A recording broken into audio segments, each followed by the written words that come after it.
This is perfect. All right.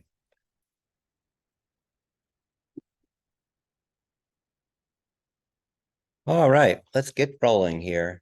Welcome, everybody. Glad to see you can make it tonight. I have 7 o'clock and we're doing about normal. So we have as many people here as we do online. So we're off to a good start.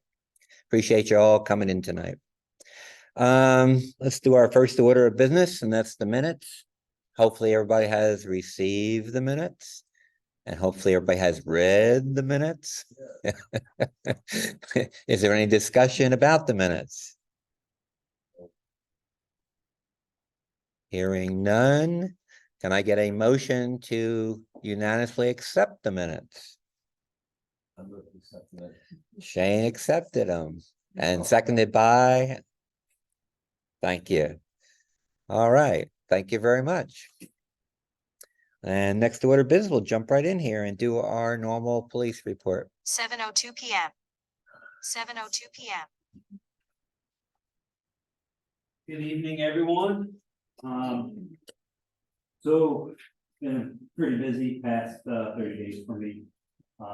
Been pulling some double assignments.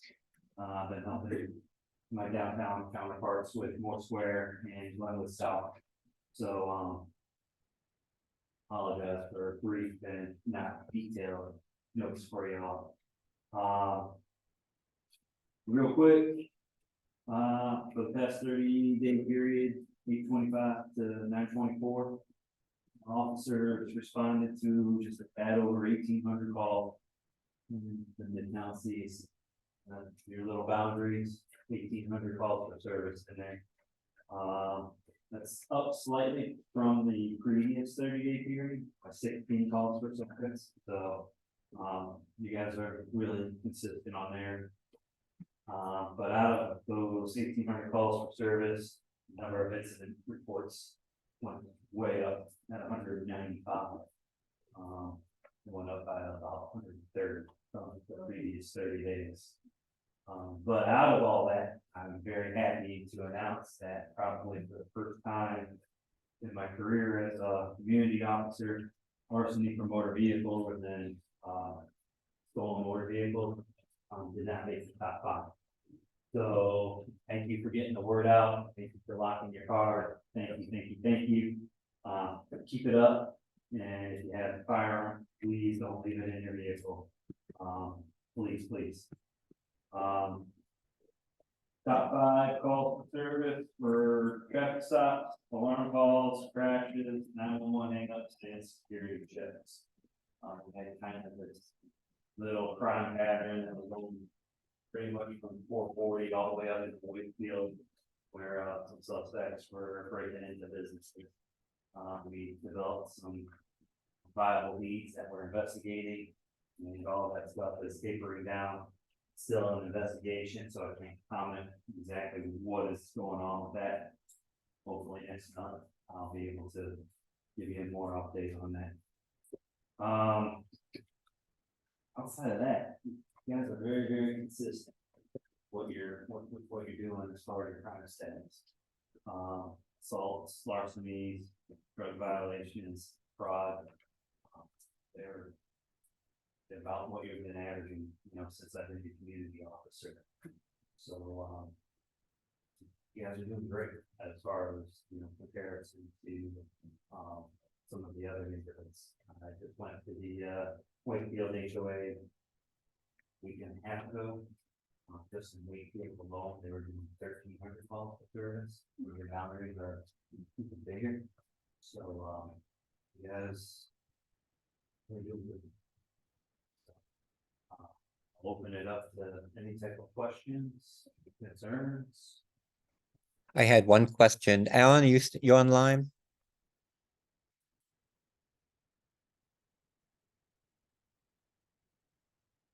Alan Wiggs, yeah. Alan, wait, put it in for those if I can come in. I'm still here. I'm sorry about that. I was on mute. Okay. Go ahead, Alan. My question is on-street parking as it pertains to a T intersection. Where can a citizen park and where can they not park And that's within the neighborhood. within a neighborhood? The question is, if you have a T intersection close to the homes on the corners, where can you park on street? So general rule of thumb, and I would verify this through city ordinance before I would take any type of enforcement action. 15 feet from the corner, 5 feet from the driveways.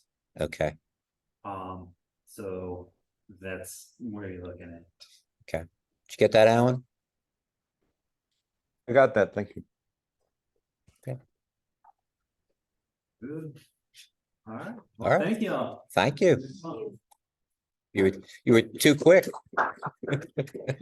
Well, we got a little extra time. Linda, you want to update everybody on things, gates and whatnot? So we got a couple little updates from park here at Eastgate.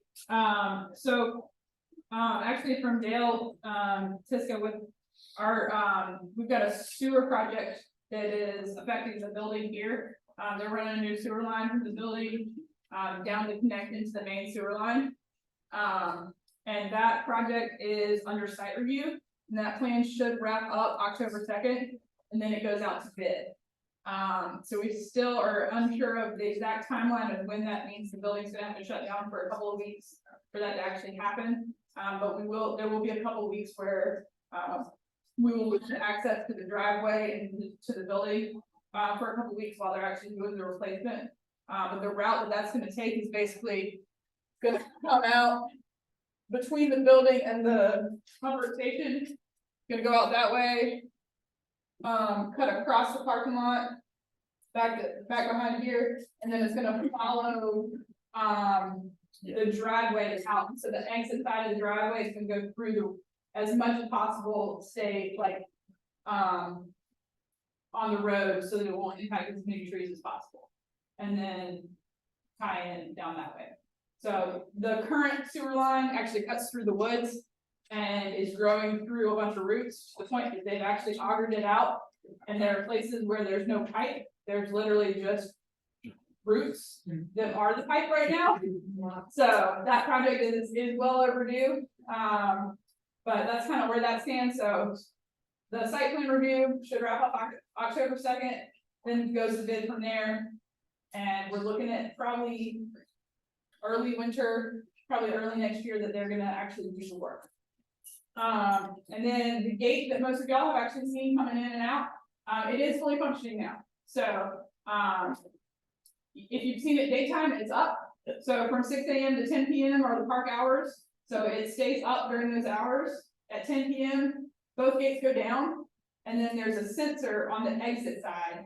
So that at 10 PM, if you're going out, the sensor will pick that up and will open the exit side. So if you're ever in the park after it closes at 10 PM, you will still be able to get out. And that sensor basically will pick up that your car is there, it'll open, and then the sensor will recognize when your car has left and has cleared that sensor, and then it'll come down after that. So you'll always be able to get out, you just can only get into the park between 6 AM and 10 PM. And then there are some overrides that we as staff can do that we can key in. So if we need to get in during an emergency, or if we have something like elections where we actually have to open the building before 6 AM, we have ways to do that. So, any questions? I just want to say thanks, because I know that was a problem. Who's gonna open the gate, who's gonna close the gate? It's automatic, so. Well, it is automatic. It is gonna be automatic, so 99% of the time it's automatic. But if there's anything outside of that 6 AM to 10 PM, it'll be either myself or one of my staff coming over and basically keying in a code to override those hours. Any idea on the timeline at all? I mean, because obviously you're gonna be digging around the back here and then down the road, so, you know, how's For the sewer line. how's entrance and exit gonna work during that time, or are there parts that are gonna be closed off? So while they're doing all of that, they are anticipating for the main parking in the building to be closed off. While they're doing that, I think they're looking at like 6 to 8 weeks that is gonna affect that. And they're looking at probably rough idea sometime like January to Marchish, I'm guessing. But it really just depends on what happens when they put it out to bid. So right now, the only concrete dates they know is that the site plan review is gonna wrap up with October 2nd, and then it'll go to bid from there. So what that means for us, we're gonna lose the center for 2 months at some point. Yeah. Well- And we'll make sure that whenever y'all lose that space, there will be a city facility that will accommodate y'all's group. I have a feeling it will be Millbrook, just because that's the easiest for us to transition you guys, because I happen to manage that one as well. And it is the closest, for y'all CAC, it's not within y'all CAC's boundaries. But I'm not sure exactly what that process will look like, because I don't know that it falls necessarily within the. Agreed. Right now, there's a whole process with community engagement and parks, and it's a whole process of making sure we have one place in each council district, and I'm not sure what that's gonna look like for you guys. But we will work to make sure that there's somewhere that can still host this meeting. And that's where Larry and I will work with our folks to figure something out. Yes. If power goes out, to get out of phase, we feel contact with real time all the time. So there is a battery backup that basically allows it to. We had two options. I could either let it stay in whatever phase it was in, so if it was up, stay up, if it was down, stay down. Or I could have it go to automatically down. And so I chose to let it, they gave me that option, and I chose to let it go to whatever it was in, stay what it was in. Because my thought was, let it go all the way, let it go up was not an option. It was either it goes down or it stays where it's at. So my thought was, I don't want people trapped in the park. I would rather, if it goes out in the middle of the day, that they just stay up, and if they stay up overnight, not a big deal for one night. If it goes out overnight and they stay down, then people just can't enter the park while they stay down, and as soon as we regain power, then they would be able to go back up. So if they stay down because we still don't have power, then I don't necessarily want people in the park at that point anyway, because I need my park guys to be able to come in and figure out why we don't have power before people are driving in and out of the park, meeting in the way while we're trying to get other stuff done. So they would have a way to override it, but we would not have a way for the general public to at that point. So they've thought through a lot of those things. Those were a lot of the questions that I asked. Well, thank you, Linda. Yeah, absolutely. If y'all notice anything weird about the days, like if y'all are here, because I'm not here after 10 o'clock. So if you're driving through the neighborhood after 10 or before 6 in the morning and you notice that they're up, or if you notice that something weird is going on with them, let me know, shoot me an email. Because the more eyes I have on it, the better. How are we doing at hiring somebody to open and close the center? Still working on it, because we're still working on hiring permanent part-time. Okay. Which is a position that will include this as one of their tasks. And Okay. so that is a process that it is making the hiring process longer because we're including other positions with it. But that's kind of, our goal is to get a better qualified person that can do this as one of the jobs, because we were not getting qualified candidates for just this position. So my goal is to make it a part of a bigger position that I think will attract better candidates. And the permanent part-time position is a new job that we have been offered. Each community center in Raleigh is getting one permanent part-time position. Good. Millbrook is one of the last ones to hire for that. A couple of my peers at other sites have just recently hired theirs. Okay. And have just gone through that process. So it will likely be a couple months, I anticipate. But we're looking forward to it. I think that will be the best solution for Millbrook and Eastgate to be Okay. able to have somebody that can do this as one of their duties. Because Eastgate wasn't enough to attract somebody that wanted more hours than what Eastgate can provide. But it also, I think I needed somebody that could really handle it. So I Yeah. think making it a part of a bigger position, I think will be a more attractive position. Yeah, we'll try to get you more traffic. Oh, yeah, once we get that position, once it's posted for Millbrook, the positions for some of the other sites have posted already and have already, like I said, they have, some of them actually just started, recently. But once it does post for Millbrook, it'll be a combined Millbrook, and the Eastgate position will fall under Millbrook, since that's how we are managed. Once it posts, I will let you guys know, because y'all are kind of my feet on the ground in the neighborhood here. Yep. Yeah. Thank you again. All right. Matt, we set you up here.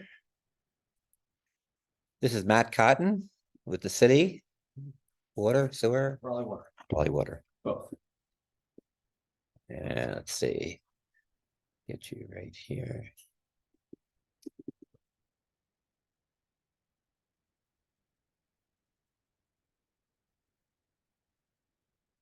Okay.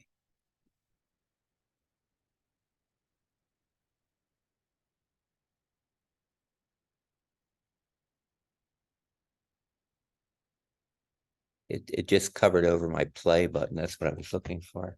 At the top. Yeah, that's where I've got a band to get rid of there. Let's see if I can get rid of it. There we go. Now you got a clean screen. If I just get rid of this stuff.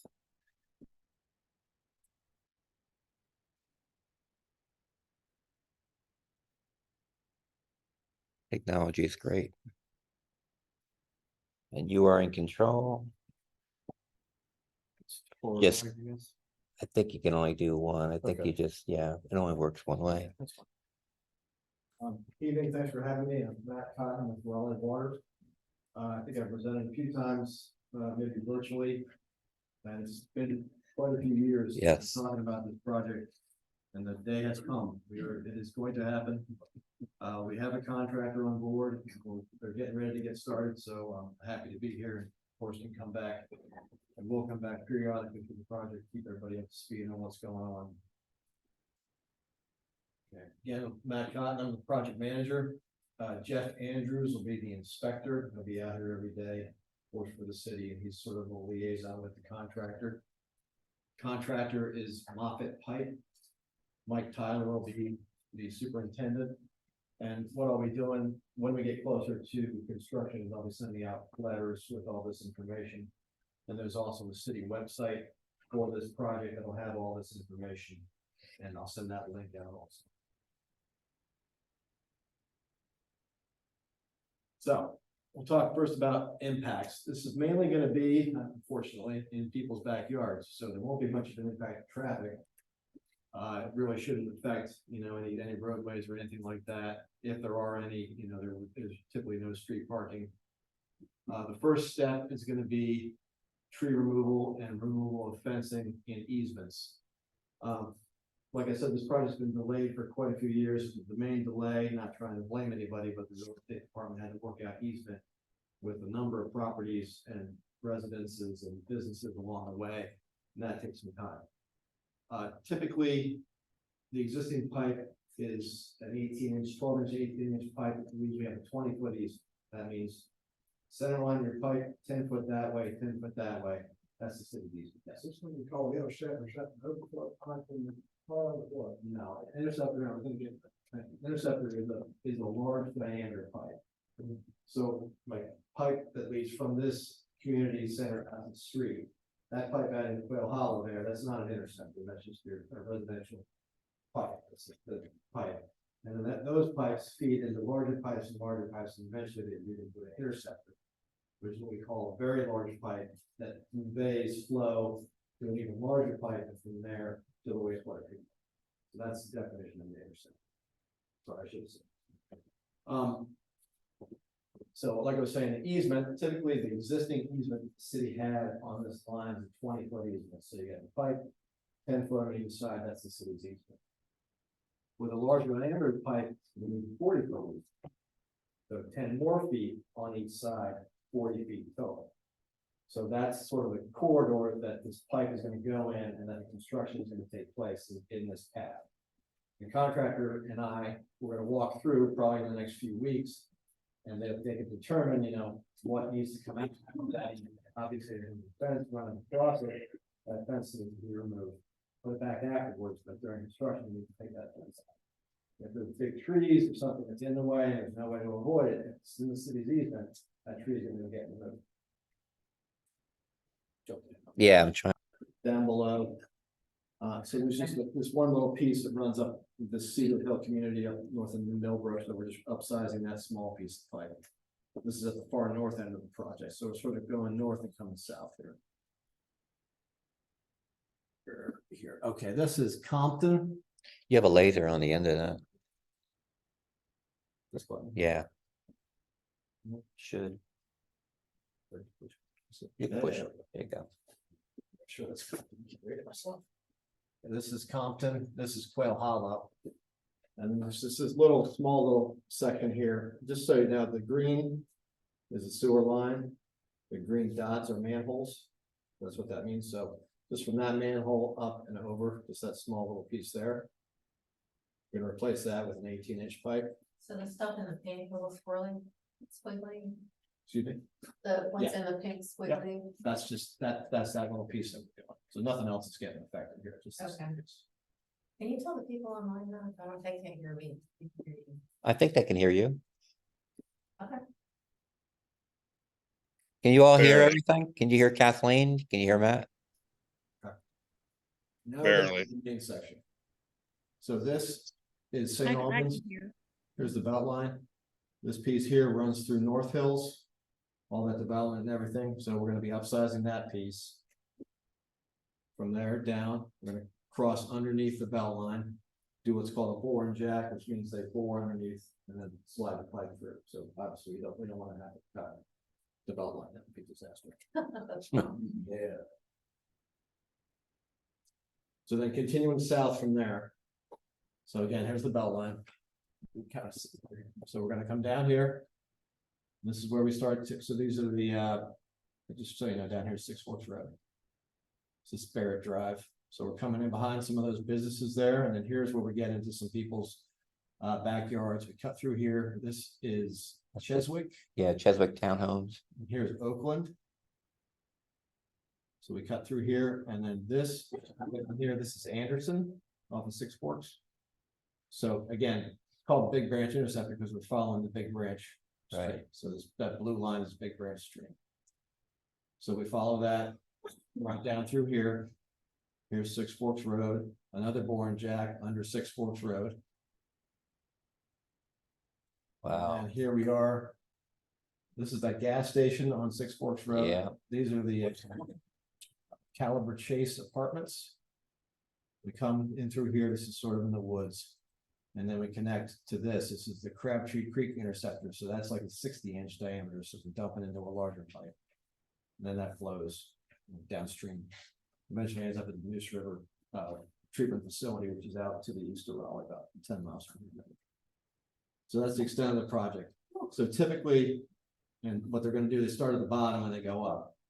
So they're going to start down here and then move to the north. Probably, I'd say they're going to start clearing the easement late October, beginning of November. And then after that, they'll start with construction. Timeline for the entire project is about 18 months.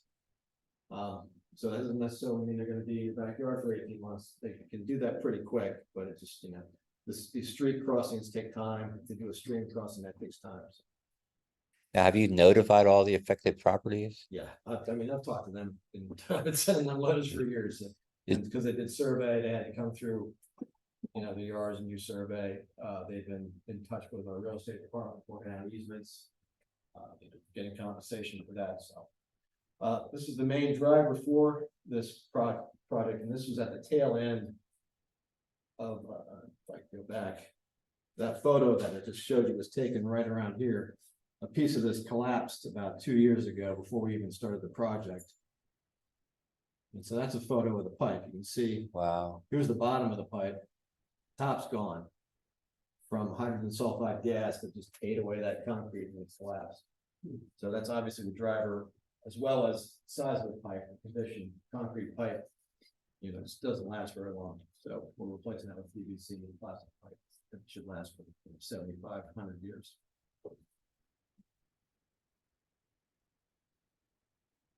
So again, we're in the constructions contract execution stage, Moffett Pipe. We're gonna start October, November. If you wanted to see the webpage, and I'll send this out, maybe I'll send it to you, Larry, you can put it in the minutes. But Definitely. RaleighNC.gov, and then if you just look for, public utility projects or Raleigh water projects, all of our projects, or a lot of our projects are listed there. This is called Big Branch Interceptor. That's the same link you sent me already, right? And everything will be in there, and I'll keep that updated, hopefully weekly or bi-weekly, give an update on where the project is, where it's going next. What's going on with it. So just keep everybody in the loop. I think the last presentation you gave us, we were at the senior center. Yeah. Pre-pandemic. Yeah, and I think I did get one. Virtually, maybe. So this started, if the planning started, We've had more than one. Yeah. Yeah. when did all the planning start on it? When did the collapse happen? Of that collapse? That was probably a couple of years ago. I mean, the project was already in the planning stage before that. So it's been 4 or 5 years. Yes. I mean, the design takes a while, and then, like I said, easement acquisition takes a while. Permitting takes a while, everything. That's Whitney? why contact information, everything. So my question is, initially, what was, the trigger for this? And also too, with regards to the high rises going in North Hills, is this gonna help? Yeah. That, The trigger was that pipe condition, like you saw, that concrete pipe, we're trying to get rid of that. As we can. so you knew it was gonna go. Yeah, we got a lot of those are on borrowed fund, yeah. This one, a lot of wet weather flows, there were a lot of overflows along that line, so you get a lot of rains, a lot of infiltration in the pipe.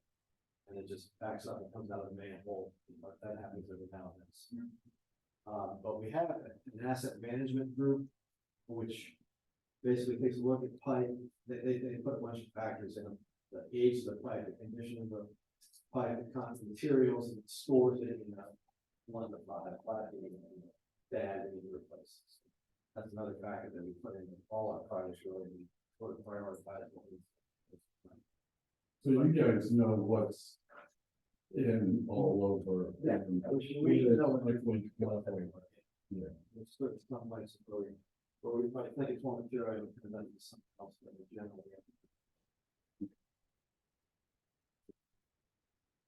I'm gonna assume the easement changes with the different, there's lights up by that park, Cedar Park. It will, maybe it'll stay 20 feet.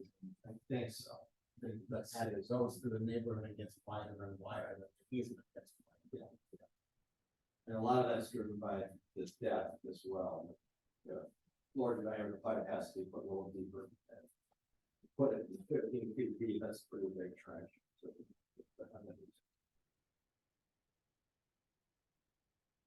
Okay, then Joshua can't hear online that whole interaction. You want to summarize, Larry? I'll try to summarize, but I don't think I can summarize.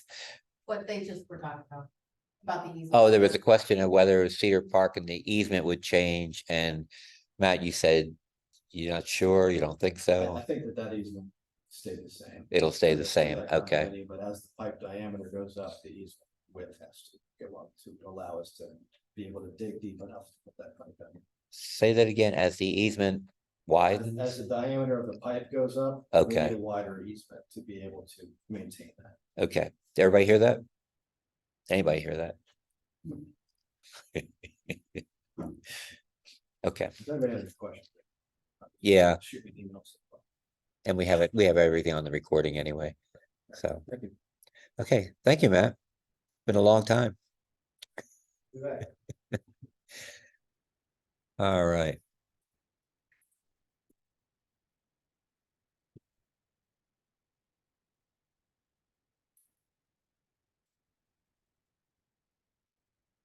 All right, we are ready for our second presentation. If I don't mess that one up.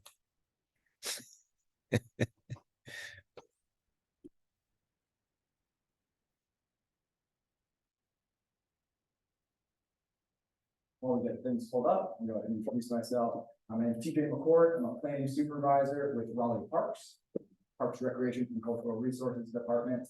Wanted to come update you all on a few different projects we have going on in and around the Midtown CAC area. The presentation will run through a few Greenway projects, a few park improvement projects, and a few planning projects that we're getting started on. I'll say, some of you might be aware, we passed a very large parks bond referendum this past November. That gave the city $275 million put towards park and greenway projects. Most of those are going to be accomplished over the next 5 up to 7 years. Largest bond referendum in the city's history. So it really is a major investment in our park system. The funding from that bond referendum became available for us July 1st of this year. That's the start of the fiscal year. That's when the money comes in. And so most of the projects I'll be touching on tonight. We're just getting kicked off now, right? We got that funding in July. Takes us a few months to get started, kind of bring on consulting teams, everything like that. So most of these projects are right at the very beginning stages of kind of planning and community engagement. So my goal tonight is just to highlight some of those projects for you, take some initial questions if you have any, and then I think what we would do is plan to come back to your October meeting to go into a bit more detail on any projects that you're particularly interested in, or for a few of these that'll be getting into community engagement there in late October, early November. I think it'll be a great time to come talk and have a focused conversation. So for now, like I said, just going through some highlights, but please feel free to interrupt if you have any questions as we go. Are you able to do a full screen? Yeah, that's what I'm trying to get you here, and that's, I don't know why I won't do, there we go. There you go. Perfect. All right, so first I want to talk on a few Greenway improvement projects that we have coming up in the area. The first one, the big branch connector, that'll be along that same corridor that we just heard from our friends in Raleigh Water talking about. The Mine Creek Greenway Improvement Project is another one just south of Shelley Lake along the Mine Creek Trail. The Marsh Creek Greenway Study is going to take a look at this Greenway corridor that comes up, passes through Brentwood Park today, also Hill Street Park, if you're familiar with that, eventually connecting down to the Crabtree Creek Trail, and the Crabtree Creek Greenway Bridge Project, which is a public-private partnership project we have coming in east of Kiwanis Park there. It's between Wake Forest and Lynch Avenue, giving us a chance to build a Greenway Bridge across Crabtree Creek to connect from the trail that's on the north down to the existing neighborhood and some new development coming on the south. Can you close the option? Good question.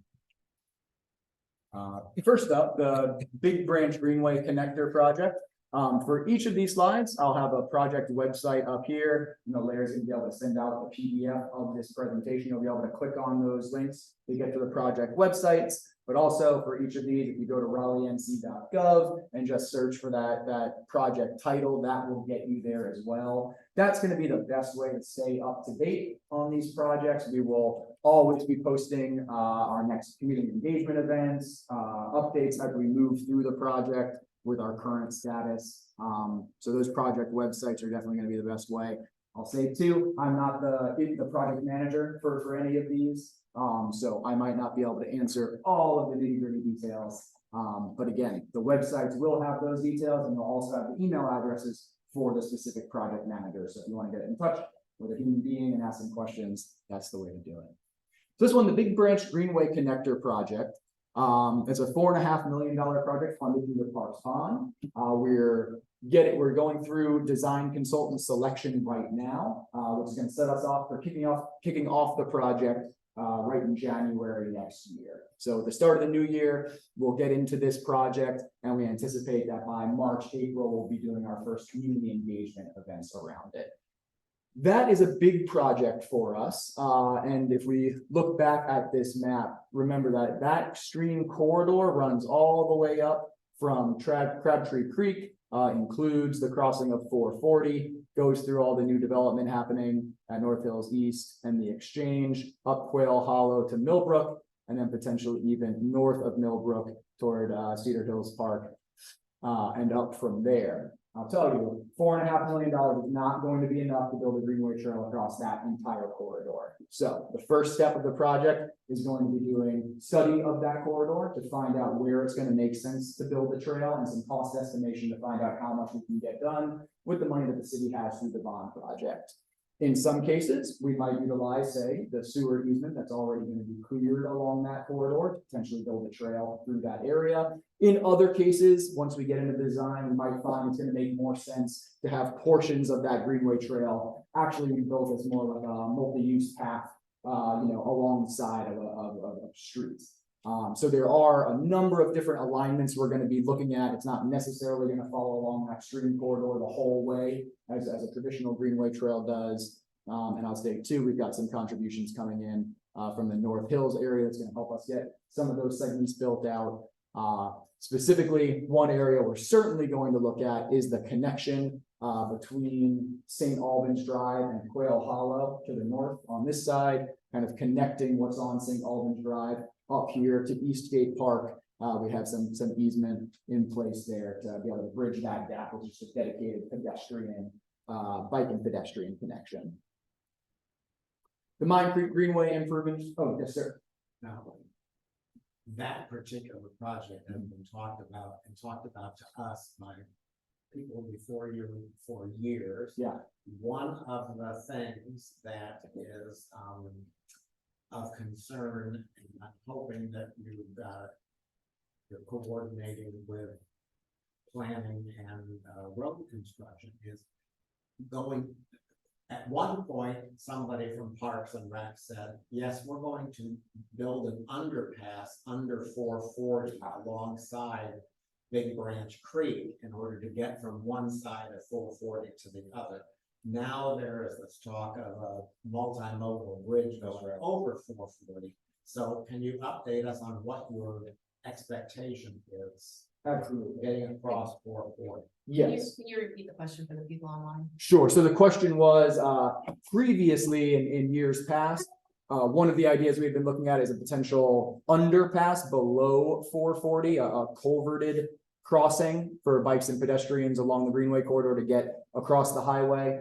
Today, though, right, the city is looking into and has plans for a multimodal, so vehicles, cars, and bikes and pedestrians, a multimodal bridge across 440 in that area. So, as far as I'm aware, plans for the Greenway are going to anticipate that bridge. So, right, $4.5 million for the Greenway is not going to be enough to get that bridge built, but the designs for the Greenway are now going to anticipate that bridge coming in. And yes, to answer your question kind of more broadly, this project in particular requires a lot of coordination between Raleigh Water, transportation, planning, and some of the private development that the Greenway would be passing through. More than anything else, this project is an exercise in coordination. It's certainly not something we're going to be able to accomplish on our own.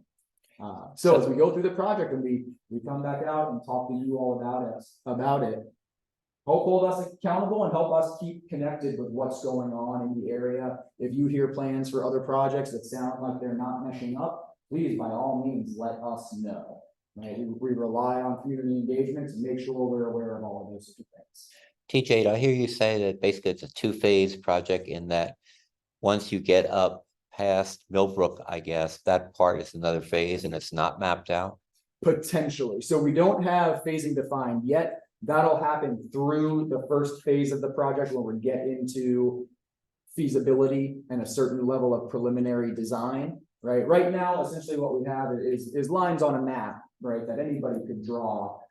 Once we get the funded phase of the project started, that's where we're going to be able to get down into the practical details to see what's really going to work. As part of that community engagement process around that, I think that's how we'll figure out phasing. If the 4.5 is enough to get a few segments done, along the corridor, but other parts of the corridor would have to be developed in the future. That would be part of the community engagement conversation to find out where we would want to prioritize first. Is the exchange and the upcoming Kane project contributing to those greenways financially? Yes, so the Kane development for the North Hills East area, the Innovation District area, they're building around 1.5 miles of Greenway Trail as a part of that project. So again, I'm sorry, difficult to see on a map of this scale, but it's yeah, right by that cursor. So the North Hills project, the Kane development, is on the west side of that creek. So they'll be building a trail between St. Albans running south along that creek and then out west, kind of through, integrated with the development from there. And the City of Raleigh right now is in conversations with the folks developing the exchange as far as how the Greenway is going to be integrated with that project. I will say they're, building quite a bit of dedicated public park space kind of in the middle of the development, and a lot of wider than typical sidewalks, things like that we might be able to utilize and integrate with. But as of right now, no firm commitments from the exchange for funding contribution or directly building out part of that Greenway, but that is part of that coordination piece. So those conversations are happening. Let's see. Brings us to project number 2. The Mine Creek Greenway Improvements Project. Again, this one was just south of Shelley Lake. This has been topic of conversation in some of our Parks Advisory Board meetings. I don't know if any of you have been engaged directly with that, but we are moving ahead with a selected alignment, selected design for that project.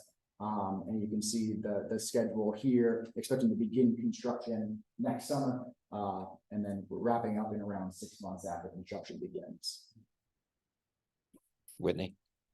Yes. So that's south of Shelley Lake. So what exactly, there's a path that goes down the Crabtree. Yes, so that's Shelley Lake in approximately this area here. Essentially what's happened is over the years, we had a number of major storms that resulted in bridge washouts. This is an older section of Greenway where the trail is built very, very close to the creek itself, which creates a lot of erosion issues, a lot of long-term maintenance issues. And so we're looking at, again, we were looking at options for realigning the creek. Ultimately settled on one, which again, I don't have in this presentation. There's diagrams on the project website that show the alignment. So it's a redo. That's right, a realignment of an existing trail. Thank you. Is this the one that's gonna go through people's backyards, the townhomes? It is, like a lot of our Greenway trails, like a lot of our sewer easements, right? There are private property implications for where those easements are located. And yes, this one in particular does cross through a number of private lots and townhouses. And has that been settled? I believe it has. Again, I don't quote me on this one since I don't have all of the details. My understanding is though that yes, the Parks Advisory Board considered a number of different options for potential alignments, taking all of the community concerns into consideration. And I do believe did land at either their July or August meeting on a final recommended alignment. My understanding is that is still yet to go to City Council for final approval. But again, I hesitate to say any specifics there because I'm not 100% positive where exactly in the process that is. Larry, do you know? No, but we have 2 city councilors online, and I'm gonna ask when they get their time, maybe it's something we can ask them That'd be to great. verify. That'd be great. And again, project website is there. I believe Lisa Schiffbauer and David Bender would be listed there as project managers. So they would certainly have the answer to that. And I can, you can make sure if that's in the minutes, I can go ahead and get that addressed directly as well. Okay. Next one I just wanted to touch on, this is a few years out still, but a Marsh Creek Greenway study is another project we have funded through the Parks Bond. We have a little over $3 million for this one. It is going to be just feasibility and preliminary design, so we're not expecting to actually build out any trail as part of this. But as you can imagine, right, these projects take time. We need to understand what some of our partner departments have coming up in the future, and so we take a look at bigger projects like this, anticipating that they might be funded through some future bond or future funding process. So this line here is the Marsh Creek stream corridor. Again, it runs through Brentwood Park, Hill Street Park. So that's the corridor we'll be generally evaluating and putting a design together for a future Greenway trail that could potentially, again, connect down to Crabtree Creek. But either way, we'll connect the parks along that corridor. And again, this is something that we do that sets us up for, say, going after grant funding to get something like this built in the future, right? You usually need a design first. So you have cost estimation done, everything like that, and then you can go after, especially if there's grants or outside funding to be brought in, or potentially a future parks bond. Yes, sir. So I've seen a breakdown of this where there's something called the environmental study. Is that proper term? What is that? So where did you see environmental study? No, not on this. Yeah. I've seen this, Right. Breakdowns of projects. Sure. What is that, what you're talking about here, where they go in and look to see where the path is and do this study on that? Yeah, yes, we'll be doing a number of things when we do a feasibility study for a Greenway. One is the environmental study. So we'll be working with our friends in Raleigh Water again in the stormwater division, who look at all the impaired water bodies around the city and think about what makes sense in terms of stream restoration, for water quality improvement, potentially habitat improvement along those riparian corridors there. So that environmental evaluation will certainly be part of it. That'll also help us zero in on where some of the more environmentally sensitive areas are along the stream corridor that we might not want to disturb with trail construction. And so again, it gives us that chance to do a more detailed evaluation, and then we can get into the trail plans. Right, I always like to say our Greenway program serves two functions. One is protecting the land along these stream corridors, right, for clean water, for flooding issues, for habitat, all the good natural resource stuff. And then the secondary benefit is it gives us a corridor to build trails.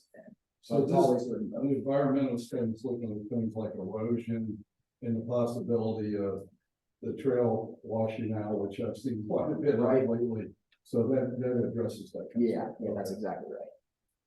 And the last one here, the Crabtree Creek Greenway Bridge that I mentioned. So this is a project that is a public-private partnership. It is like a cost share and reimbursement agreement that we're in the process of executing right now with a developer coming in just south of Hodges Street. 912 Hodges Street is the address. That's where the old Raleigh Iceplex building was. So the city is contributing an amount not to exceed 1.525 million. We anticipate the city's contributions to the project to actually be a bit lower than that. That is, again, the not to exceed amount. The private developer is going to be funding acquisition of a prefabricated bridge structure. So if you've been out on our Greenway trails, you've seen a lot of these. They have kind of the galvanized or the rusted iron handrails, timber boardwalks.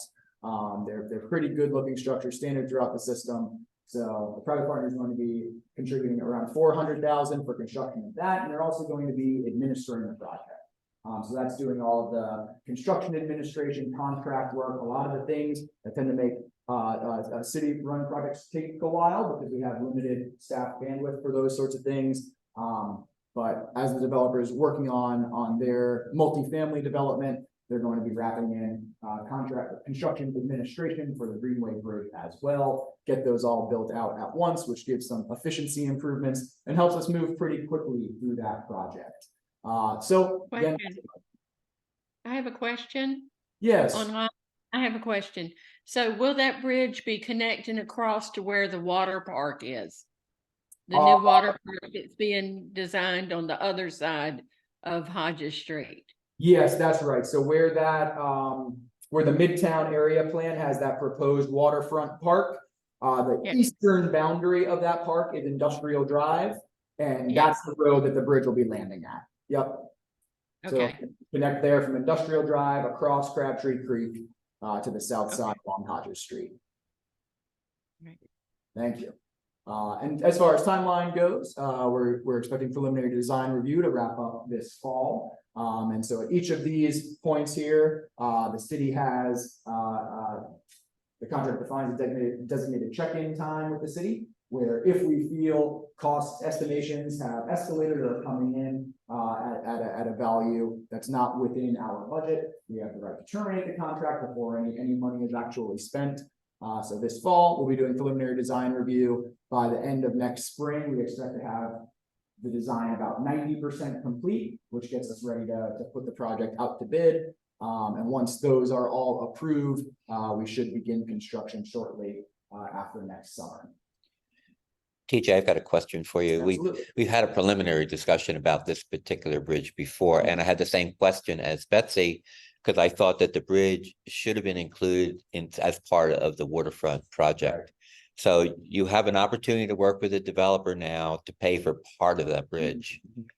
There is no parking in that area. He has empty parking lots that sit right along the creek. Yes. And I don't know if there's any provisions to provide access either across the bridge. On the other side is private property, and on the other side of Wake Forest Road, where the bridge is also private property, except for that little piece where the bridge is.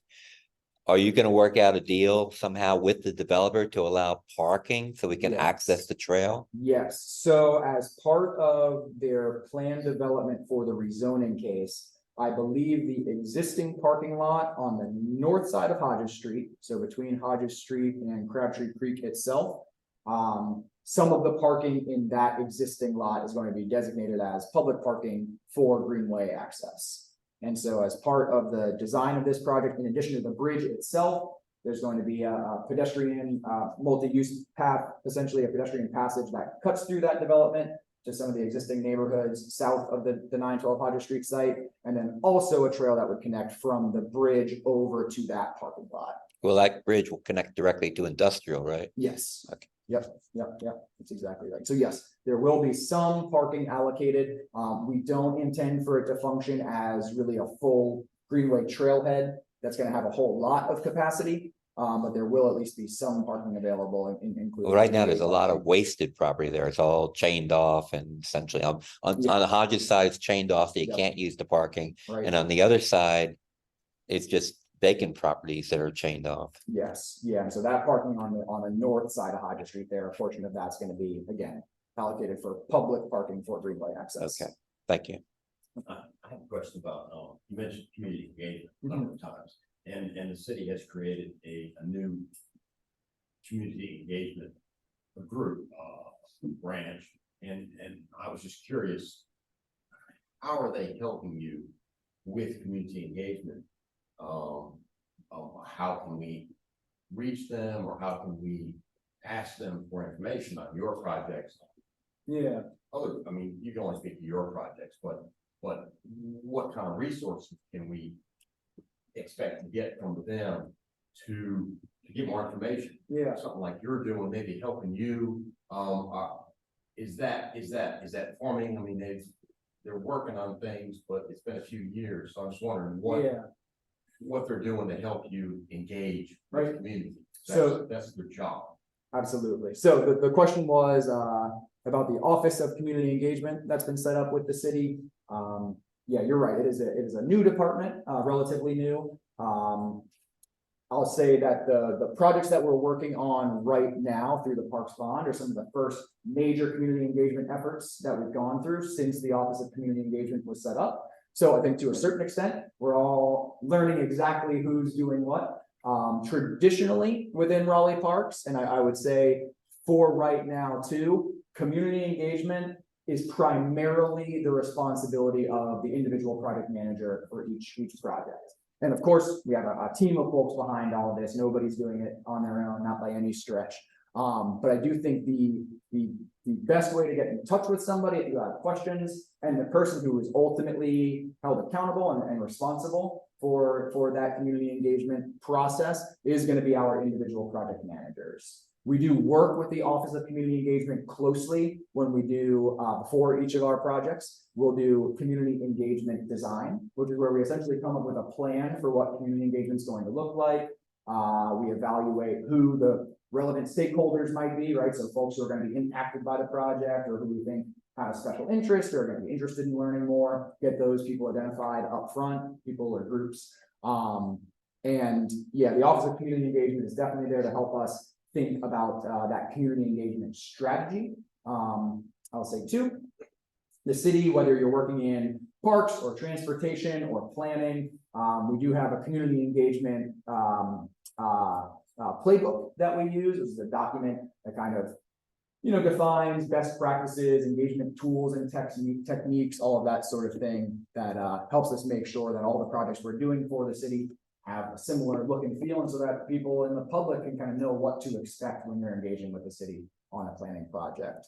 I do think as the Office of Community Engagement continues to get settled, we're going to see them, I think, more and more integrated in our projects. As of right now, though, again, I think our project managers are really spearheading the effort for each of these park projects. And yeah, we bring the Office of Community Engagement in kind of at milestones each step of the way to check in, get advice on what we might need to do better or do differently. But yeah, I appreciate you looking out for us, because yeah, we'll take all the help we can get. I appreciate you coming out, and I mean, it was a 4-page project. And Yes. that's- And that's not all you're doing, so I Right. appreciate that. That's right. Yeah. Yeah. The Parks Bond, I'll tell you, again, we are thrilled that it passed because it gives us a lot to do over the next few years. But I think you're going to be hearing from a lot of folks from Raleigh Parks because yeah, we've got a lot going on. Yeah, as a matter of fact, Emma Lyles was gonna talk about, I guess, what's it called, the Noose River So Park? I do have a couple of slides that'll touch on that. I took you down too yeah, soon. pull that back up. Powerful. You gonna unmute yourself? Or can you unmute? He should be able to unmute himself.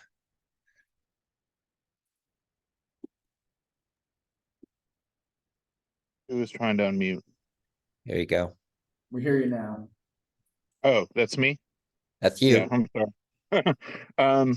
I've got a question. Are any of these parks providing anything like public restrooms or anything that could support the unhoused people that are surely going to be created by the cost of this bond? I mean, are we having any kind of provisions, public restrooms, that kind of thing, to where people that don't have access to it any other way can get it? I mean, are we working that into the Greenway program? Yeah. Since we already have several people that spend a lot of time in the Greenways because they don't have any other choice. I mean, are we using some of this bond money to at least try to help out the people that are in that situation? Sure. Over. Fair question. So I'll say, generally speaking, and I'll have a few park improvement projects that I touch on next. That will include, yes, restroom facilities as part of the design and construction of those projects. For our greenways in particular, I don't have a firm answer for you because we haven't completed or gone through the actual design process where we would get into those kinds of details. I can say most likely, given the budget available, the scope of these greenway projects is probably going to be concentrated on that trail infrastructure and kind of the primary support things like parking that would go along with that. We look for opportunities to get restrooms in along the greenway network wherever we can. It gets really difficult because those greenway trails, because they're located along stream corridors, are usually within floodplains where the city's development regulations don't allow for us to build restroom buildings. So we are well aware, right? If you're on a 20-mile bike ride going down the Noose River Trail, you're gonna need to use the bathroom along that way, but it can be really tough to actually get them built down there, again, within the floodplain. Yes, sir. I don't know if you're prepared on this project, but where they're extending Crabtree Creek up to, anyway, up to where the park, I'm saying. Oh, yeah, the Crabtree West extension. Yeah, so when's that gonna be done? That's a good question. I don't want to guess off the top of my head. It was scheduled a year ago. We're getting pretty close. I know I did a site visit not too long ago. Yeah, I did like a construction walkthrough not too long ago. So I think there's 5 major suspension bridges that were built as part of that, as the trail kind of jogs back and forth across Crabtree Creek. I believe 4 or maybe all of those are now in place, and that's the main construction piece, laying the asphalt trail quite a bit quicker. You search RaleighNC.gov and search Crabtree West Extension. That's the name of that project. Okay. You'll have an update there. Okay. Yeah. So yes, as far as providing public access, to restroom facilities, things like that. We try to do it wherever we can. I can't guarantee it's gonna happen with these Greenway projects. There are a few park improvement projects coming up that are doing that. And then, of course, we have restroom buildings at the parks that are connected with those Greenway trails as well. It's a good question though, and we do try to think holistically whenever we can about these projects, right? Not just thinking about parks in a vacuum, but thinking about how those community facilities, can really serve the city more holistically in every way. So I'll run through quickly. I've been talking for a while already. Do just want to highlight 2 park improvement projects that we have coming up in the area. One of them is improvements to Sertoma Arts Center. That's here near the cursor up near Shelley Lake. And then another at Green Road Park. So that's a little ways east of the Midtown CAC off of Green Road right there. Again, Sertoma Arts Center. This is a little bit of a ways out. We're going to be looking at a number of improvements, expanding the Arts Center up there. So keep an eye out. Again, the community or the project website is here. We're going to be kicking off community engagement soon. We've not quite started that process yet, but it is a major Parks Bond project, around $15 million going to improvements to that Arts Center. You might be aware we renovated Pullen Arts Center a few years back. Again, these are major facility improvement projects. They do take a while. We're expecting to begin construction sometime in 2026, 2027. So these do have a little bit of a longer timeline because of all the design and engineering and construction work involved. But that's going to be a really great improvement to, dearly beloved facility we have in the city. Really help expanding all of our arts offerings. And at Green Road Park, we're looking at a number of improvements out there, including new restroom buildings, accessibility improvements, kind of plaza improvements for the central area of the park. That's a $4.5 million project. I do want to highlight for y'all. On October 17th coming up, we're having our first community engagement meeting on this project at Green Road Community Center. When Larry's able to send the PDF around of this presentation, you can click on that link for more info, or always visit the project website. You can see here we're just kicking off planning and community engagement over the next couple of months. So this is a great time to get involved. Moving on to, I'm sorry, I think a few of those dates are actually incorrect. But yes, generally speaking, we're starting planning and engagement now. And next spring, we'll be moving into the formal design and permitting process. But the October 17th date's correct? Yes, October 17th is correct. I think down here it should just be spring 2024 and fall 2024. Yes, but October 17th is the starting point for sure. And the last couple I want to touch on are some general park planning projects. So we have 2 park master plans. One is for Neuse River Park. That's up here near Falls Lake, near Falls Dam, off of Falls of Neuse Road in Northeast Raleigh. And then another new master plan for a park we're so far called Kyle Drive Park. Is off of Kyle Drive. This is if you're heading up Capitol Boulevard, right off after it branches between Capitol and Lewisburg, or 401. It's right off Lewisburg Road there. With these projects, they're exciting. The park bond allows us to develop a master plan. They're completely undeveloped sites right now, vacant sites, a blank slate. So over the next year, we're going to be working with the community to develop master plans for these parks, which is kind of our conceptual plan for how the park is going to be developed. And then the bond includes funding for implementation of that plan. So we go right from the planning, kind of community visioning process, straight on into construction. Neuse River Park is going to be a great one to keep an eye on, get involved with. This is probably going to develop into kind of an outdoor adventure recreation, a lot of kind of nature trails, hiking trails, wildlife viewing, that sort of stuff, all right there along the Neuse River. So we'll be looking at opportunities to get people down into the water as well. We've got a little over $11 million budgeted for that project.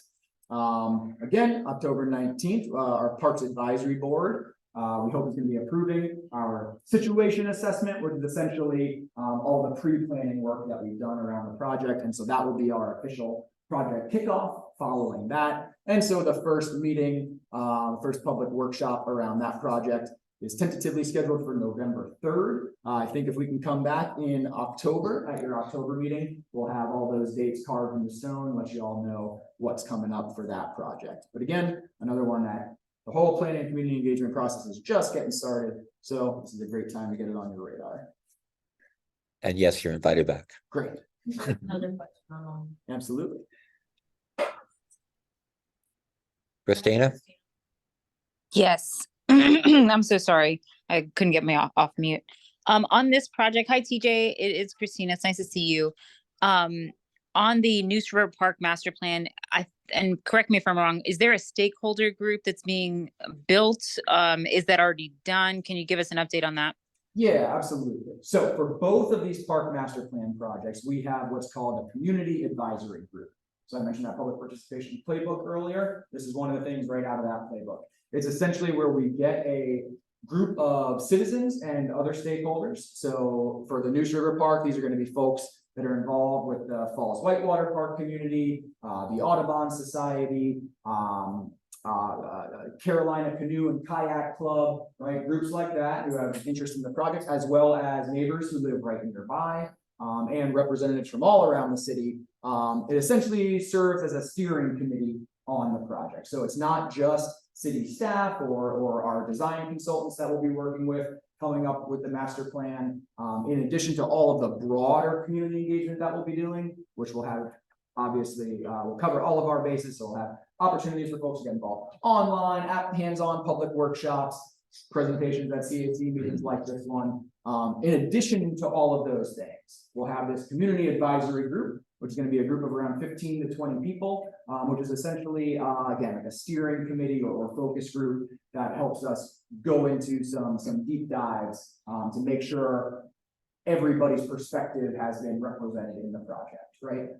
So it's a way that it helps us where we can't have individual conversations with every single person who might be interested. We at least get representatives. So those might be presidents of an HOA of a neighborhood near the park, that sort of thing. So yes, those groups are being assembled, and that's what will be included as part of that situation assessment that the Parks Advisory Board will be looking at their meeting in October. So that's on the third Thursday of every month. We have our Parks Advisory Board meeting downtown in City Hall. Always open to the public. We'd love to see you out there if you want to hear some more about some of the park projects we have coming up. And that meeting is where they'll set that stakeholder group, that community advisory group. And so Thank you. Absolutely. So yeah, we're doing that for both the Neuse River Park as well as Kyle Drive Park. Kyle Drive, a little bit of a smaller project, smaller site, smaller budget, but still going to be a great addition to this area. So in particular, an area of the city where I think we really lack access to parks right now today. So this is going to be a great one to add to our park system, more of a neighborhood park orientation. So a little bit, again, smaller scale, thinking about those immediate neighborhoods that'll be visiting it every day. But again, if you're interested, that's another one to get involved in, and is going to be happening right along the same timeline, parallel with the Neuse River Park Master Plan. And last planning project I'll plug here is the Raleigh Parks Plan update. So this is a update to our 2014 Parks, Recreation, and Cultural Resources System Plan. So it actually looks at a full citywide view of our park system here in Raleigh, and is really kind of our big picture long range plan. So it looks 10 or 20 years in the future, and we're not talking about planning or designing any individual site like a lot of the rest of these projects, but helps us think about what shape the park system as a whole can take. And in terms of the community engagement around that project, we really want at this phase to understand what your needs are, what the barriers are that prevent you from using our parks and greenways more often, and really what the community values most in the park system. So if you get an opportunity, I'd love you to get online, take the survey we have right now at engageraleighnc.gov/Raleigh Parks Plan.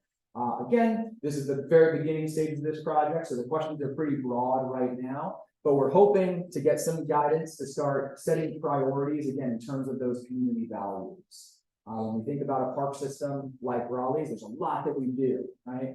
We promote access to arts and culture, we preserve historic resources. We like to think about connectivity and accessibility. I think one of the things we're really looking to improve on from the 2014 version of this plan is thinking more aggressively about our role in environmental stewardship. you know, Raleigh is developing a lot.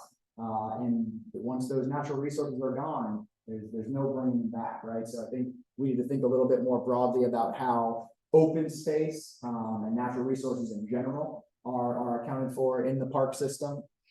And when we talk about ideas around equity and justice, a lot of the things that have happened over the past 5 years, that is certainly first and foremost in our thinking how we prioritize projects in the Parks Department and in the city as a whole. And so again, those are some of the value conversations we're digging in on at this phase of the project. As we move into the fall and into spring next year, we'll be moving into future phases, which again will have more opportunities to get involved. I'll just say we had our first community workshop, what was it, last Wednesday out at Chavis Park for the Parks Plan update.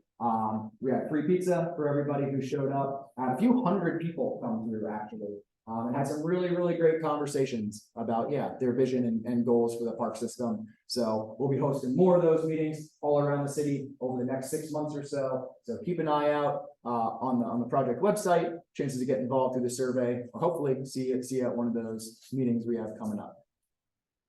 That wraps up my presentation. Wow, very good. Thank you. Any other questions? Yes, sir. Well, I'd like to make a comment. It's a big improvement, these newer bridges they're putting in. The old ones are rickety and falling apart, and I feel like I've gotten these flat tires on them. Oh, yeah. So that, I think that's a good thing. I hope that when they go in and redo these paths, that they're also going to be looking at that they've learned from the past. And there's so much stuff that's gotten washed out in the last year, and that they're going to learn from this. And environmental study is going to be better done this time, and we get it set up so we don't have those problems. Absolutely. And I'll just reiterate for the folks at home, the comment was around, when we're looking at redesigning Greenway bridges and Greenway trail alignments, a lot of the bridges that were built 20 or 30 years ago, right, they're not up to today's design standards. They have proven to not be resilient, right, when we have big storms, flooding, things like that. And they can create safety issues. So yes, we do have new design standards in place that frankly make these projects a little bit more expensive, but we know what we build today is gonna last us well into the future. And the idea of washouts along the Greenway Trail, again, as we have storms and that rush of water causes erosion and flooding, we do have Greenway trails washing out. It's really that double-edged sword, right, where the Greenway system was designed to be along those stream corridors to make use of that land where you couldn't build other stuff, and give people a chance to engage with nature, engage with the water bodies, and that's great, but it does have, right, that other side of the point is, it means there's more washouts and things like that. So yes, these days, we're looking to pull our Greenway trails a little bit farther back, while still maintaining that immersion in nature experience. And I'll say, we're looking at, potentially some code updates coming up in the future that are gonna give us a few more tools to work with when it comes to building out a more resilient Greenway network. So yeah, appreciate it. All right, I'll start talking now. Thank you, everyone. Thank you, TJ. Hope to see you soon. All right, we are rolling right along here, actually, time-wise. Let's see if we can get to our two city councilors. Mary Black is here and Christina Jones, both online with us tonight. Which one of you guys would like to go first? I'll go. How are you? This is Christina Jones. I'm District E, so I serve right on the other side of 440 on the Six Fork side. So I would love to take any questions at the moment on what you guys may be thinking of. I did not prepare anything. I'm not sure exactly what to update on. So Larry, if you'll guide me, I can definitely answer any questions. Yeah, two simple ones right off the bat. TJ mentioned about the Mine Creek project and whether that was approved by council yet. And he mentioned that he thinks it's coming up at council. Is that correct? That is correct. Yes, it has not been approved by council. There were a few questions from the last time we saw it. And so We were concerned with the neighbors who, in the 2014 bond, this had been, there's emails that said they wouldn't do this. So we're trying to support that and making sure the city keeps its promise to not bring the Greenway close to the back. I can't say that vision is shared on all of council, so I'm not sure where that vote is going to end up. But I have not yet been to the site. I broke my ankle, so I have not been able to walk out there, but I've been in contact with different neighbors in the area and understand the concerns that they're bringing forward. Okay. I can speak to that site. I walk that site frequently, about twice a month. And the bridges that go below Shelley Rickety, and that path has given way, the asphalt, but it's a beautiful site. And when you look across at where I think it's called Ridgelock, the back of those condominiums. Yes, it is. There's a big pasture there, and I know it's easy to think, well, we can just go to that pathway that's like a meadow and just take that property. But the existing pathway is lovely. So I just state that it's 2 bridges. One is small and rickety and needs replacement. The other one, I think, is a steel structure that has been replaced. So there's 2 bridges within, I'd say, a football field, a distance. Okay. And those are the 2 bridges that they're saying will go next to the park. Oh, excuse me, the meadow behind Ridgelock. And I think the cost differential is a couple $100,000 to go in the Ridgelock property and close to triple that to go replace the bridges. Yes, and what the city has offered in going towards in the neighbor's backyard is a wall that, or a fence, not a wall, I'm sorry, a fence that would be maintained by the city. There is still pushback. We've received a lot of communication from residents and how they are not interested in the fence. So it's definitely going to be a point of discussion for council as we move forward. Okay. Anybody? I've got a bunch of questions for you, Christina. So hopefully somebody else will step forward. We had a question earlier that was asking about the Community Engagement Board and the Department of Community Engagement. And as you saw tonight, it's very beneficial when presentations are made at our CAC meetings, but we're kind of trying to find a pathway to either be acknowledged by the city as a communication piece in working with neighborhoods, or a different path forward. Do you have any thoughts on that? By we, you're talking about CACs being recognized as a path for communication? Correct. Is that what you're saying? We have not discussed that as a group that's been in front of council. So I can say my personal feelings on that. I think it's a great tool, and I think we should be using all of our community groups to be that bridge. I'd be interested in knowing with that acknowledgement, what do you mean by just telling people and having the city advertise CAC meetings, or what would success look like to you, Larry? Yeah, the first thing would be certainly to get them to advertise our meetings and locations. And the second would be just to know that we exist, so that, say, a parks program that wants to get out to the public and have some kind of engagement knows that we are here. We are an excellent platform, especially when they are localized events. We don't want to have to travel downtown to get an update from parks, or travel out to some other community center where they decide to hold a public engagement event. So it'd be nice if we could localize and use the CACs as that vehicle to communicate further out. For sure. I do think that there are going to be plenty of other groups who would also like that same service as well. So I think that it's a rich conversation that we can continue to have to see how we can amplify our community groups in general and make sure that people know that there are voices working towards different goals in those community groups. But I will write that down, and we can definitely have further discussion. Okay. One last one from me. Can you update us on the clerk position? Clerk position. So we were in the last meeting, we discussed it at our city council meeting, and it came to what in essence was a 4-4. There were 4 of the counselors that would like to move the city clerk position under the city manager. And then there were 4 that were against that, with some having more questions as to what it was pretty much new versus returning. And so there's a lot of questions still in education wise on what the clerk does, that we sent back for more discussion so that we can come back and understand that a little further before making a decision. You see a timeline for that? Unfortunately, I don't. And that's just my opinion. I'm not speaking for council. It's supposed to come back right away, but I really don't know what that looks like, because if it stays 4-4, I don't know what we continue as, if we live in this limbo for how long. So that will be part of the questions that are asked during the next council meeting, so that we can move this thought along. I think I encourage everyone who's listening to email all of council at citycouncilmembers@raleighnc.gov and let us know your thoughts on where you believe that the clerk's position should lie.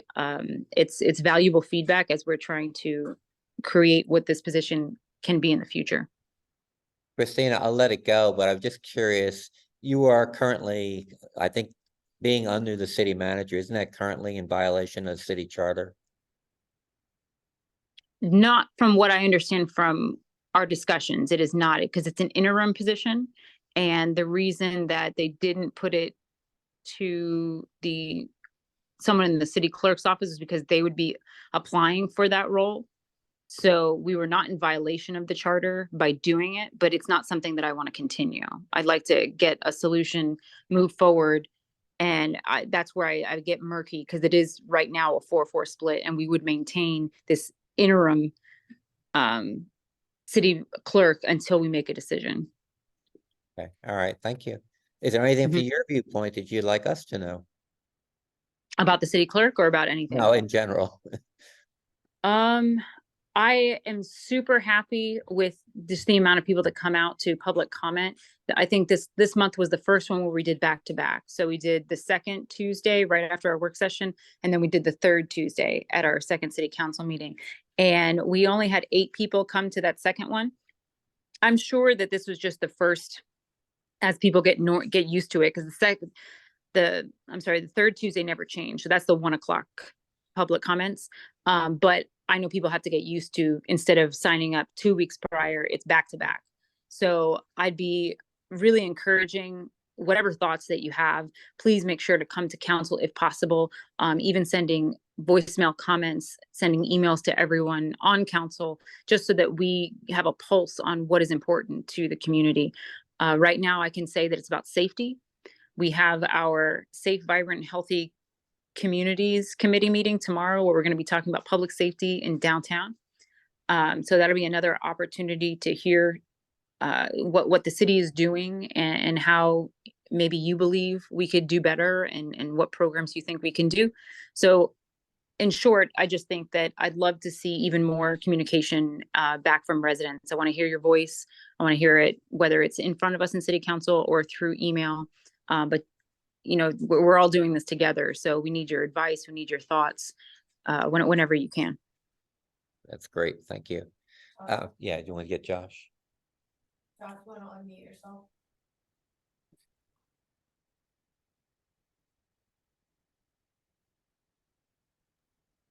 Josh, can you hear us? Can you unmute yourself again?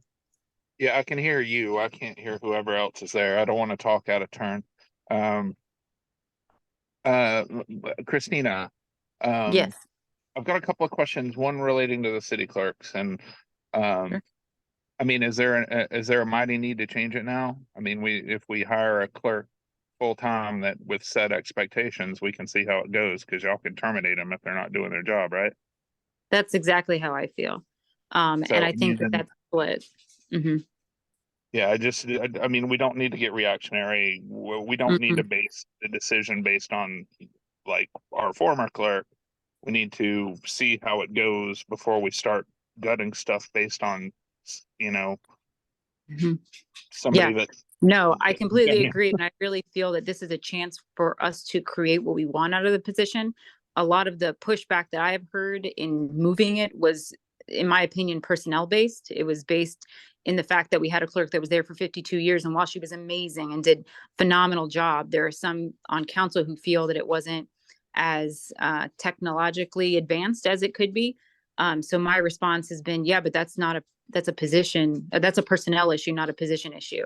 It's not that the clerk's job doesn't work. It's that what we envisioned for that role wasn't that person. And so I think that we have an opportunity right now to really grow what we want to see out of the city clerk. And if it doesn't work, then yes, to your point, we can change it at any point. There's no rush, I guess, in my mind that needs to be done right now.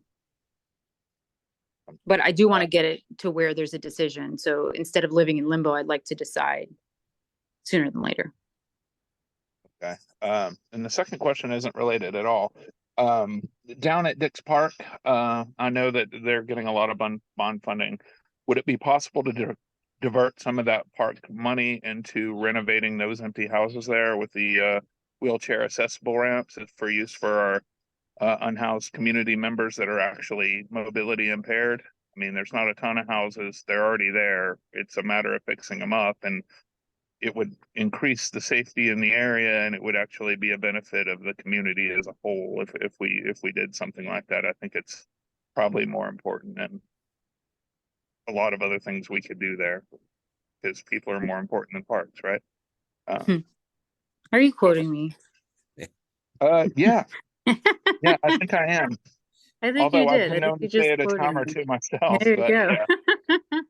yeah. But That keep that in it's a mind. great question. I think it's a great question. It's not something that I have an answer to at the moment. I would really have to go into it to understand what we did with the bond. We put these projects, but at the end of the day, I don't know if we are able to move funds that way. I can research that and have a better answer for you at a later date. But it's something that I will definitely keep in mind. Okay, thanks, Christina. Shane? Yes, about I guess it's a 4-4 split on council right now. Is there any move towards a ninth Consensus? person? The question was, as Shane asked after, if it's locked up 4-4, is there any consensus of perhaps getting a fifth vote going one way or the other? Another council position. Oh, another council position? At large, they talk about Oh, that's a big conversation. I'm not sure that I follow. Shane was actually asking whether the constitution of the city council in terms of number is going to change in the future, so that you don't have this problem of 4-4. Well, if I could make if it was up to me, yes. What I will say is that we, in this last election, sent a big signal that we got 4 spots. So I think it's really upon voters to ensure that if this is what you want to see, that we make sure that our representatives know that, and that anyone applying or also running knows that this is important in order to get the 5th vote. There's nothing I can do. I can't make that 5th vote. That's really up to voters. Can the public be a 5th vote? Could they actually poll people to see what it should be? I don't think that's in our charter. I think it has to be a city council member. So it's really on what are you looking at when you're watching these city council meetings, when you're seeing who's showing up, which council members are showing up to you and speaking with you, and then getting that message out as we run into election season, because it'll be here before we know it. Okay. To make sure you're just paying attention to the votes and voting for those who align with your views. Okay, thank you. Thank you. Mm-hmm. All right. Shall we share the screen now with Mary? Hi all, happy to be here today. I heard a couple of questions that I don't think there's any for me, but with the Mine Creek stuff, no, it hasn't come up for a vote, and I'm not in favor of the project as is. Mostly because you promised a group of people something in a bond, don't deliver, and now you come back and change the scope of it later on. I don't really agree with that. So I'm hoping to be able to talk to some people about possibly going in a different direction than the Parks Board would like us to go. I know there's some serious considerations or issues with the bridges as they are around safety, but I don't think that means create another safety issue by relocating the bridge to behind the houses. I actually have been out there a couple of times. I mean, I only live like a few minutes from the actual area of Mine Creek Trail, but that was like the first issue that was ever presented to me. Before I was even sworn in as a city councilor, they were like, come to this site, come and look and see if this is appropriate. And honestly, it wasn't really appropriate. So when that comes back, I'm hoping to hold more conversations at the table and behind the scenes as well with counselors on just going in a different direction, because of all of the promises that were made that weren't delivered on. And now it's like things are just changing. Speaking of promises that were made and not necessarily delivered on, I know Larry asked me to speak about the Six Forks Road rezoning, or not the rezoning, excuse me, the project, the Six Forks Road Improvement Project. And that one has been, I've been learning a lot about that one because there's been mass levels of engagement that went into that for so many years. And now the program or the project is kind of in hiatus or like up in the air because it's so far over budget. I can give you some of the points that I've gotten from the transportation department because, I've talked to them a couple times about it over the months, and it's like something that kind of goes away. And now it's actually coming back to council, either the second meeting in October or the first meeting in November, just to talk about where the scope is. But let me read through some of the points that they I'd have for me appreciate here. that. Yes. So the original project scope intended to widen Six Forks Road from Rowan Street to Lynn Road. So just right before the Beltline, I believe, or right after the Beltline to Lynn Road. Creating continuous 6-lane wide street with a center median for turn lanes for safety. The project also includes significant separated bicycle and pedestrian improvements. The project was included in the 2017 transportation bond at an estimated cost of $28.5 million. Leading up and following to the COVID pandemic, the project experienced significant cost escalation, mostly in property valuations, estimated at $80 million for the full corridor. The total project is now estimated at $115 million, and the available project budget is only $42 million. In 2021, Raleigh staff acquired a grant from the Capital Area Metropolitan Planning Organization, otherwise known as CAMPO, for $14 million.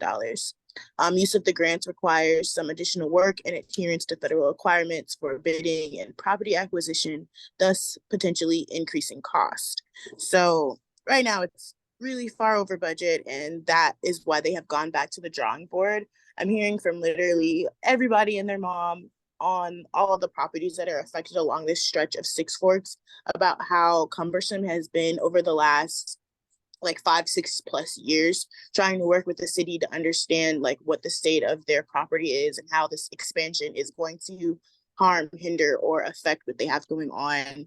And I'm really just being brought in kind of at the tail end of them being it's very expensive now, we're going back to the drawing board.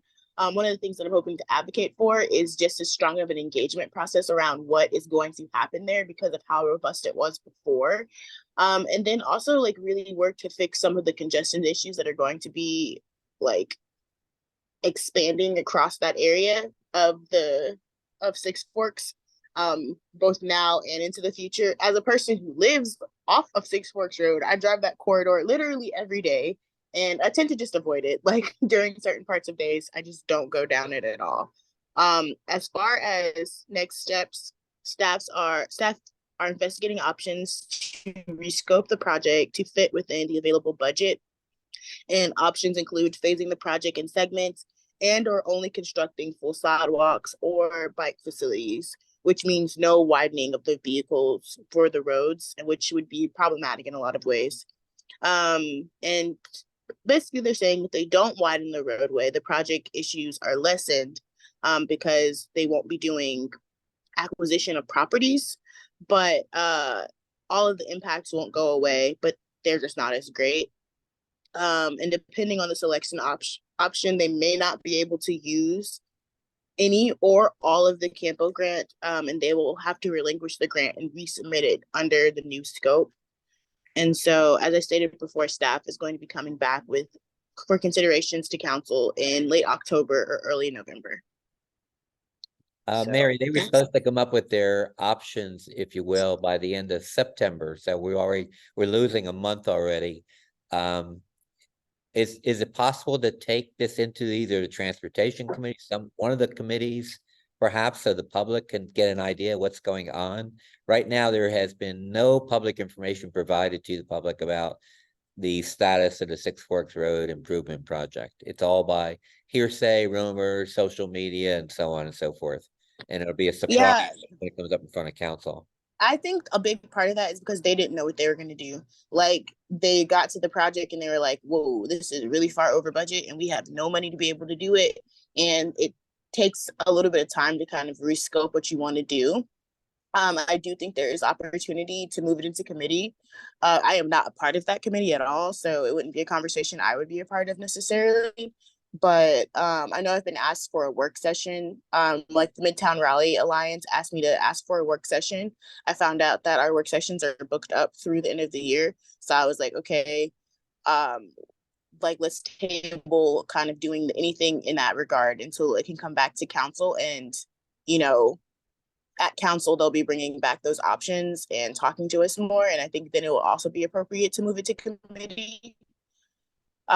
Just to have more engagement, because I do think it's kind of it's not even kind of unfair, it's wholly unfair to have community kind of just sitting and waiting, not knowing what is happening in their neighborhoods, along their streets that they drive on the daily basis, to their properties, to their businesses.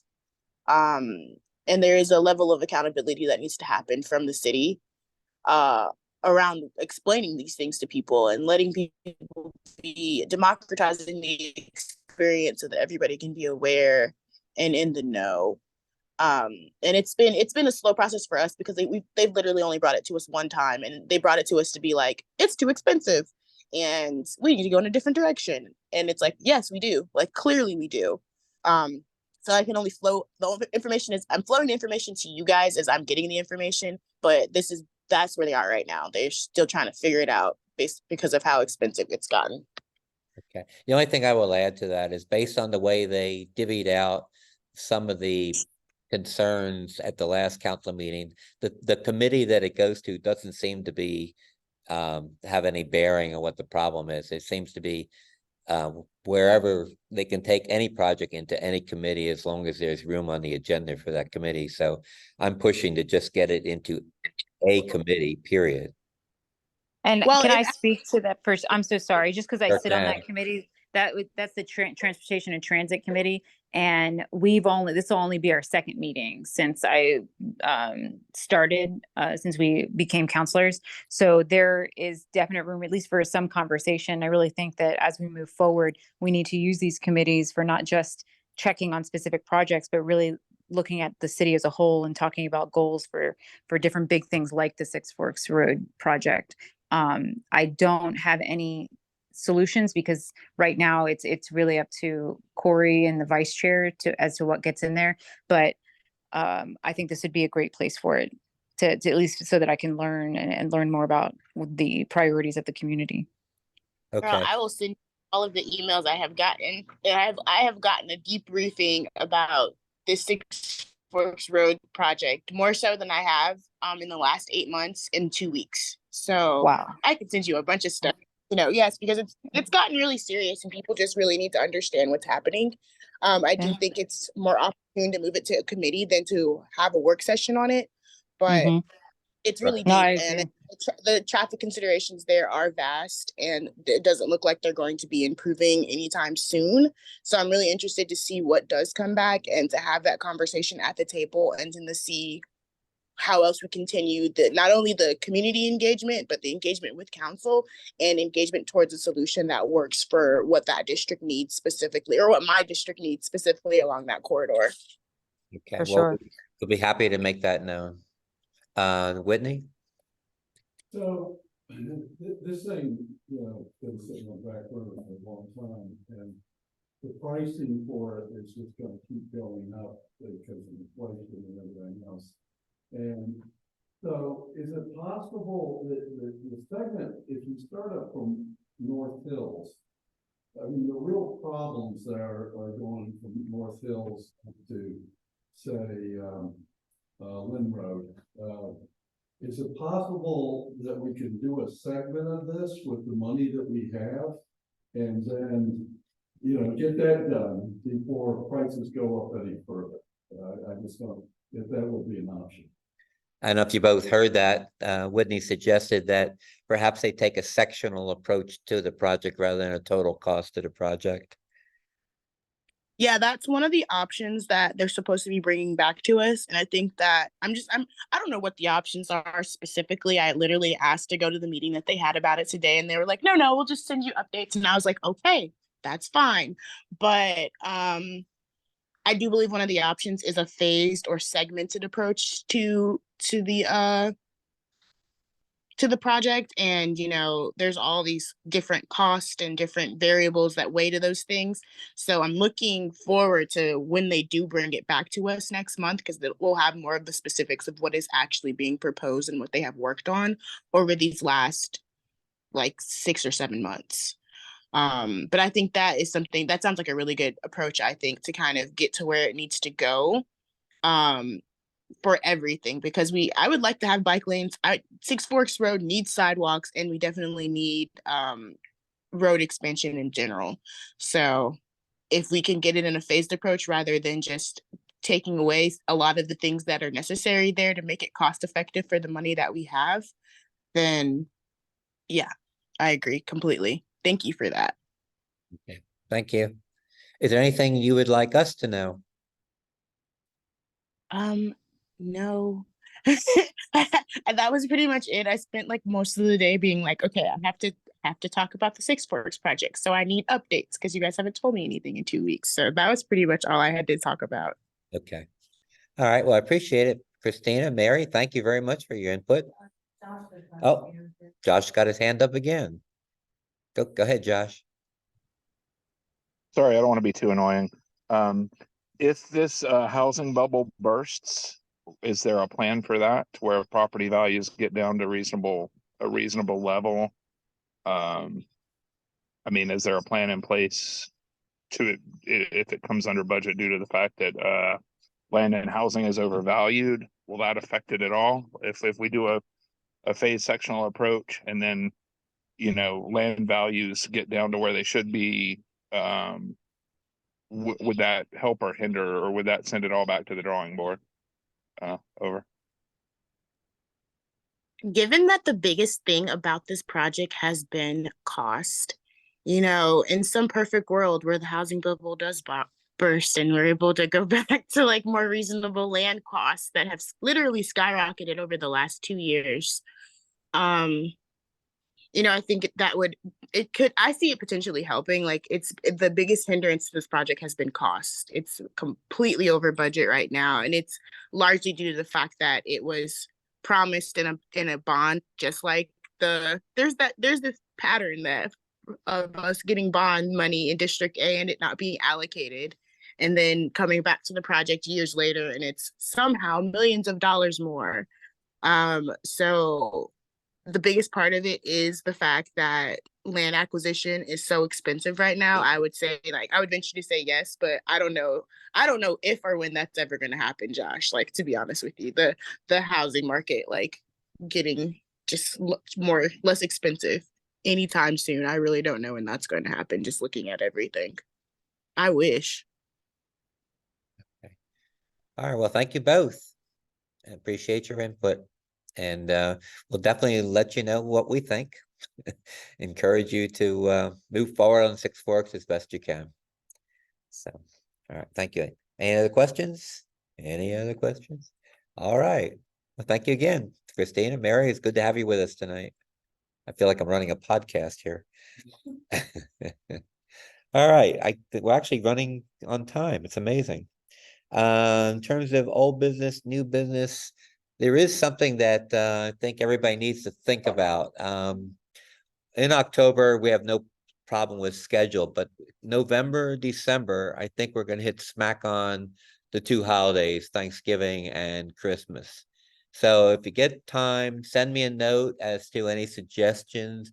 My preference is probably not to meet in December, but you can change the date and perhaps get together and do something maybe a little different in December. And the same thing for Thanksgiving. So give me your thoughts on perhaps moving the meetings or perhaps meeting in a different manner for November and December. And that's all from my viewpoint.